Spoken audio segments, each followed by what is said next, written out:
Pemirsa, Kantor Perwakilan Bank Indonesia KPWBI Provinsi Bali memproyeksikan pertumbuhan ekonomi Bali 2025 berada pada kisaran 5 hingga 5,8% dengan inflasi yang berada pada rentang target sasaran. Sementara secara nasional, Bank Indonesia memperkirakan pertumbuhan ekonomi Indonesia pada tahun 2025 tetap kuat pada kisaran 4,8 hingga 5,6% dan akan terus meningkat menjadi 4,9 hingga 5,7% pada tahun 2026 didukung oleh konsumsi, investasi, dan kinerja ekspor yang cukup baik.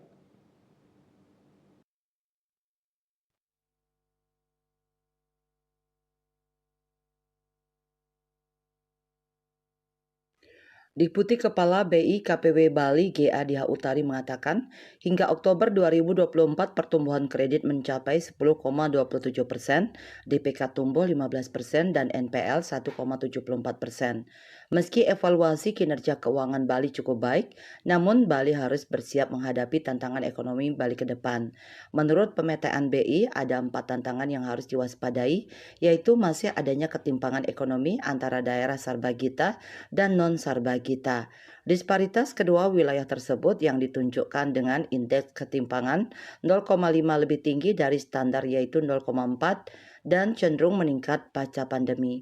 Selain itu, tantangan yang mesti dihadapi Bali yaitu ketergantungan Bali pada pariwisata yang rentan terhadap gejolak eksternal sehingga perlu diversifikasi lapangan usaha.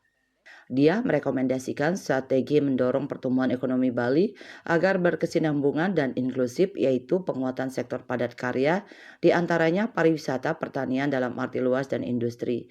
Selain itu, pengendalian inflasi harus terus dijaga untuk mendorong konsumsi masyarakat, perluasan pembiayaan, dan perluasan digitalisasi.